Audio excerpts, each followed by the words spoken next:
मित्रांनो, स्वागत आहे तुमचं सर्वांचं. तर मित्रांनो, आजच्या व्हिडिओमध्ये आपण समाज कल्याण विभाग अतिशय महत्त्वपूर्ण प्रश्न उत्तरे बघणार आहोत. तर व्हिडिओ शेवटपर्यंत पूर्ण बघा. त्या अगोदर तुम्ही जर आमच्या चॅनलवर नवीन असाल तर चॅनलला सबस्क्राईब, लाईक आणि शेअर करायला विसरू नका. तसेच तुम्हाला जर या व्हिडिओची PDF हवी असेल तर कमेंट बॉक्समध्ये टेलिग्राम चॅनलची लिंक दिलेली आहे. तिथे जाऊन तुम्ही PDF डाउनलोड करून घेऊ शकता. तर सुरू करूया. उरण हा नैसर्गिक वायूवर आधारित प्रकल्प कोणत्या जिल्ह्यात आहे? तर हा रायगड या जिल्ह्यामध्ये आहे. बृहदेश्वर किंवा राजराजेश्वर मंदिर रिकामी जागा बांधलेल्या हे द्रविड वास्तुकलेचे उदाहरण आहे. तर हे चोल काळात बांधलेले द्रविड वास्तुकलेचे उदाहरण आहे. महाराष्ट्रात उगम पावणारी कृष्णा नदी भारतातील कोणत्या राज्यात समुद्राला जाऊन मिळते? तर आंध्र प्रदेश या राज्यामध्ये समुद्राला जाऊन मिळते.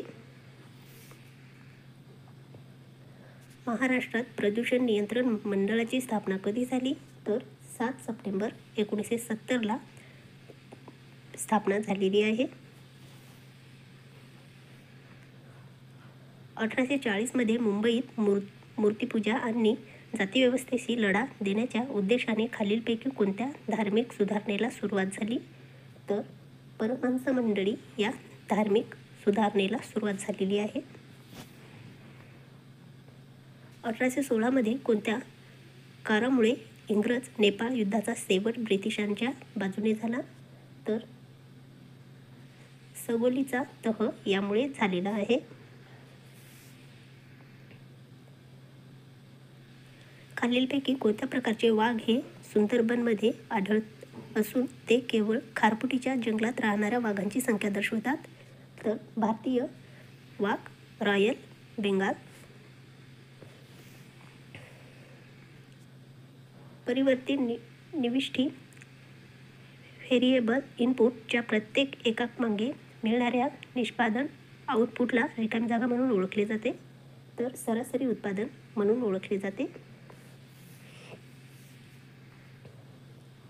ब्रिटिश सरकारने खालीलपैकी कोणता अधिनियम संमत केला ज्याद्वारे लोकांच्या अभिव्यक्ती स्वातंत्र्यासारख्या मूलभूत हक्कांवर अंकुश ठेवला गेला आणि पोलीस अधिकारी बळकट झाले?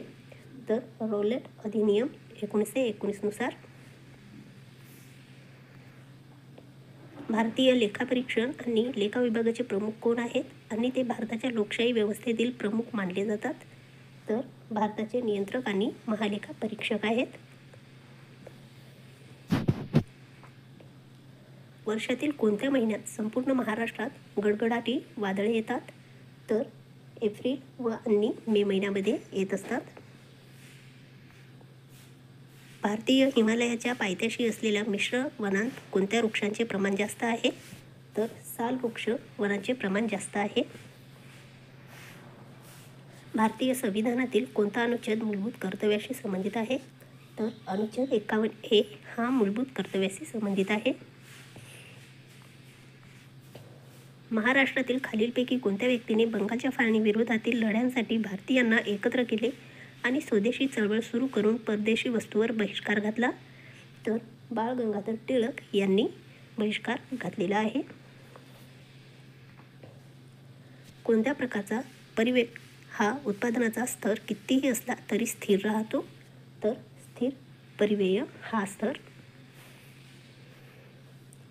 सेमिकॉन 2024 परिषद कोठे आयोजित करण्यात आली? तर ग्रेटर नोएडा येथे आयोजित करण्यात आलेली आहे. 16व्या वित्त आयोगाचा कालावधी दर्शविणारा योग्य पर्याय निवडा. तर 2026 ते 2031. कोणत्या राज्य सरकारने मुख्यमंत्री किसान योजना सुरू केली आहे? तर ओडिशा या राज्य सरकारने मुख्यमंत्री किसान योजना सुरू केलेली आहे. नीती आयोगाच्या धर्तीवर GRIT ची स्थापना कोणत्या राज्याने केली? तर गुजरात या राज्याने केलेली आहे. गृहलक्ष्मी योजना कोणत्या राज्य सरकारची आहे? तर कर्नाटक या राज्य सरकारची गृहलक्ष्मी योजना आहे. कोणते राज्य हे भारतातील प्रमुख कापूस उत्पादक राज्यापैकी एक आहे?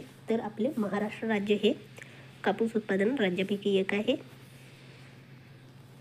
अमिया कुमार बागची यांचे नुकतेच निधन झाले. हे कोणत्या क्षेत्रासंबंधात आहेत? तर ते प्रसिद्ध अर्थतज्ज्ञ आहेत. आंतरराष्ट्रीय युवा दिवस कधी साजरा करण्यात येतो? तर 12 ऑगस्टला आंतरराष्ट्रीय युवा दिवस साजरा करण्यात येतो. Melbourne Indian film festival IFFM मध्ये कोणत्या भारतीय अभिनेत्याला ambassador of Indian art and culture पुरस्काराने सन्मानित करण्यात आले आहे? तर रामचरण यांना सन्मानित करण्यात आलेले आहे.